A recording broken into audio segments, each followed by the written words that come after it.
श्री रामनाथ स्वामी मंदिर। यह मंदिर हिंदुओं का एक पवित्र तीर्थ है। यह तमिलनाडु के रामनाथपुरम जिले में स्थित है।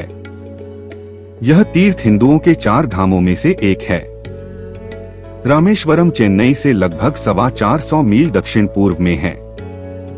यहाँ स्थापित शिवलिंग 12 ज्योतिर्लिंगों में से एक माना जाता है।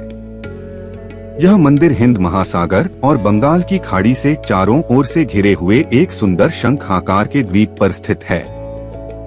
बहुत समय पहले यह द्वीप भारत की मुख्य भूमि के साथ जुड़ा हुआ था, परंतु बाद में सागर की लहरों ने इसे अलग कर डाला, जिसके कारण चारों ओर पानी से घिरकर यह टापू बन गया। आज से लगभग 400 वर्ष पहले कृष्णप्पा नायकन नाम के एक राजा ने भारत की मुख्य भूमि व टापू के मध्य पत्थर के बहुत बड़े पुल का निर्माण करवाया था। अंग्रेजों के आने के बाद उस पुल की जगह पर रेल का पुल बनाने का विचार हुआ। एक जर्मन इंजीनियर की मदद से उस टूटे पुल की जगह रेल का एक सुंदर पुल बनवाया गया।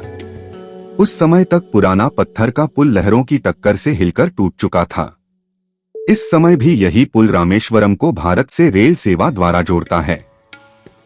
यह पुल पहले बीच में से जहाजों के निकलने के लिए खुला करता था। इस जगह पर दक्षिण से उत्तर की ओर हिंद महासागर का पानी बहता दिखाई देता है। उथले सागर के कारण समुद्र में लहरें बहुत कम होती है। जल के शांत बहाव को देखकर ऐसा लगता है मानो कोई बड़ी नदी बह रही हो। रामेश्वरम का मंदिर भारतीय निर्माण कला और शिल्पकला का एक सुंदर नमूना है।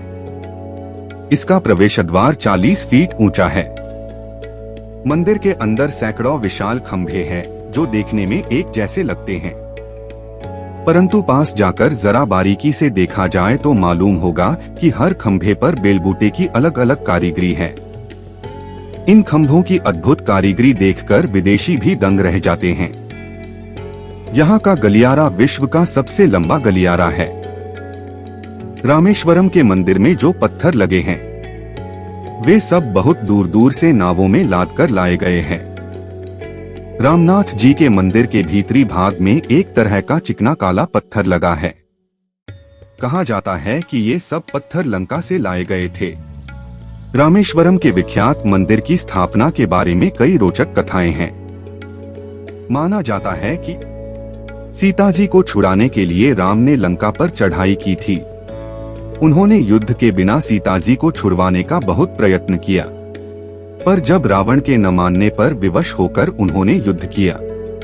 इस युद्ध हेतु राम को वानर सेना सहित सागर पार करना था, जो अत्यधिक कठिन कार्य था। तब श्री राम ने युद्ध कार्य में सफलता हेतु उनके आराध्य भगवान शिव की आराधना के लिए समुद्र किनारे की रेत से शिवलिंग का अपने हाथों से निर्माण किया। तभी भगवान शिव स्वयं ज्योति स्वरूप प्रकट हुए और उन्होंने इस लिंग को श्री रामेश्वरम की उपमा दी।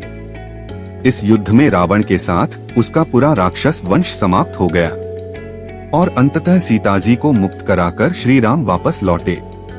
कहा जाता है कि प्रभु श्री राम को रावण को मारने का बड़ा खेद हुआ, क्योंकि वह महर्षि पुलस्त्य का वंशज और वेदों का ज्ञानी और शिवजी का बड़ा भक्त था। ब्रह्मा हत्या के पाप के प्रायश्चित के लिए श्री राम ने युद्ध विजय के पश्चात भी रामेश्वरम में पूजन किया था। माना जाता है कि शिवलिंग की स्थापना करने के पश्चात इस शिवलिंग को काशी विश्वनाथ के समान मान्यता देने हेतु उन्होंने हनुमान जी को काशी से एक शिवलिंग लाने को कहा। हनुमान जी बड़े वेग से आकाश मार्ग से चल पड़े और शिवलिंग ले आए। यह देखकर राम बहुत प्रसन्न हुए और रामेश्वर ज्योतिर्लिंग के साथ काशी के लिंग की भी स्थापना कर दी। छोटे आकार का यही शिवलिंग रामनाथ स्वामी भी कहलाता है। ये दोनों शिवलिंग इस तीर्थ के मुख्य मंदिर में आज भी पूजित हैं। यदि आप रामेश्वरम आना चाहते हैं तो मदुरै निकटतम हवाई अड्डा है, जो रामेश्वरम से लगभग 175 किलोमीटर की दूरी पर है। आप रेल से भी रामेश्वरम रेलवे स्टेशन आ सकते हैं, जो रामनाथ स्वामी मंदिर से लगभग 1.3 किलोमीटर दूर है। रामेश्वरम में एक बस स्टैंड भी है, जो रामनाथ स्वामी मंदिर से लगभग 2 किलोमीटर दूरी पर स्थित है। ऐसी ही रोचक जानकारियों के लिए लाइक, शेयर और सब्सक्राइब जरूर करें। और कृपया घंटी वाले चिन्ह को दबाना ना भूलें।